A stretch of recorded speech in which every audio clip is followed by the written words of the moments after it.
Alors, elles ne sont pas miraculeuses, hein, de guérison spontanée et inexpliquée. 69 cas de guérison vont être reconnus par l'Église de Rome depuis cette époque-là, ce qui finalement est relativement peu. Et il y a des millions et des millions aujourd'hui de personnes qui vont en pèlerinage à Lourdes, dans l'espérance évidemment d'être guéries. Il faut savoir que Lourdes est la deuxième ville hôtelière de France, après Paris. C'est quand même énorme. Alors je suis allé à la rencontre, moi, d'un miraculé de Lourdes, le seul Français vivant, je précise vivant parce qu'il y a eu d'autres miraculés français. Aujourd'hui, il s'appelle Serge François, il habite tout près d'Angers. Regardez... Il y a d'autres miraculés qui... Oui, mais ils sont morts. Donc c'est le seul Français vivant miraculé, absolument. Donc je suis allé à la rencontre de Serge François et je suis aussi... On verra ce que vous en pensez, Yves. Après, je vois qu'il est mécréant. On verra ce qu'il en passe. Alors, allons-y. On verra ça. Non, ces cas sont vraiment avérés par la médecine. D'ailleurs, j'ai aussi rencontré un médecin, pas n'importe lequel, celui qui a officié à Lourdes, dans le but d'enquêter sur ces guérisons miraculeuses. Et il faut savoir également que tous les dossiers de Lourdes de guérisons miraculeuses sont ouverts à tous les médecins. Donc il suffit de faire une demande et vous avez accès au dossier. Regardez, c'est passionnant et c'est aussi peut-être plein d'espoir. Existerait-il des forces inconnues capables de délivrer certains d'entre nous de maladies incurables? Pour de nombreux chrétiens, Lourdes en serait l'illustration. Ce sanctuaire aurait permis la guérison inexpliquée de 69 personnes.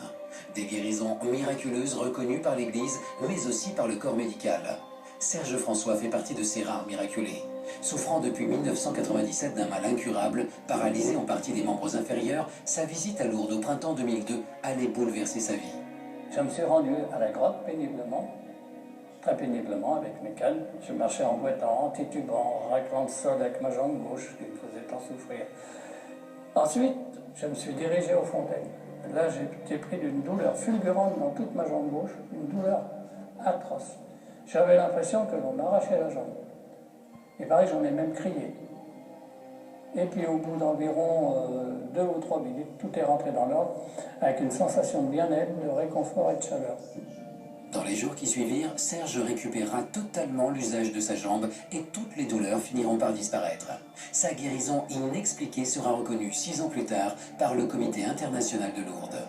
Le docteur Patrick Tellier, ancien président du bureau médical du sanctuaire, a pu étudier des dizaines de cas de guérison.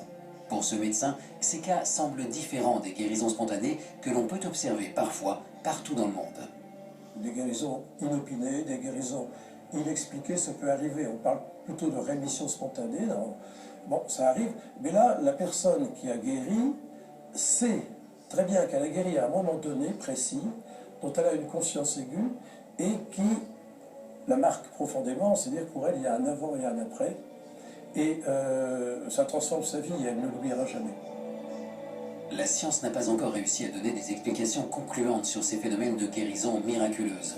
Pour le docteur Tellier, il semblerait toutefois qu'une force extérieure à notre corps physique entre en action pour provoquer la guérison. Cette force reçue, à un moment donné, se déploie dans notre organisme et dans chacune de nos cellules et provoque donc une guérison qui n'est absolument pas explicable par la médecine parce qu'elle a lieu de façon instantanée et sans convalescence.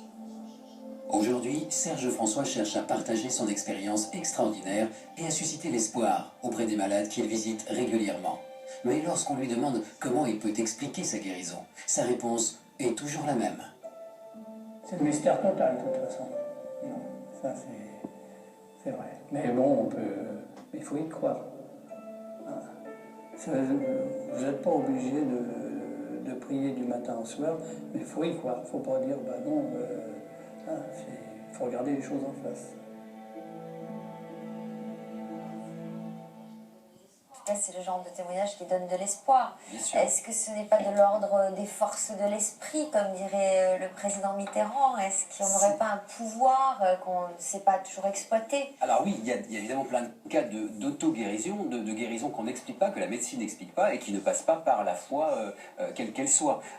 C'est quand même pas si simple. À Lourdes, c'est un peu particulier parce que la plupart des cas de guérison miraculeuse ont tous déclaré avoir été envahis par une sorte de force, etc. Alors est-ce qu'elle est déclenchée par nous-mêmes ou est-ce qu'il y a vraiment des forces qui nous entourent et qui nous permettraient de guérir?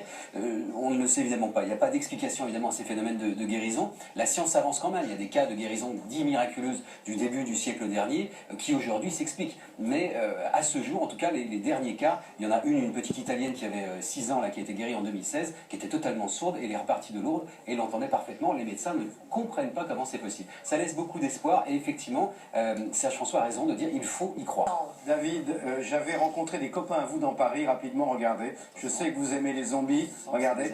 Non, pas, oui, c'est les allumés. S'il y avait la Zombie Walk à Paris il n'y a pas très longtemps, la marche des zombies.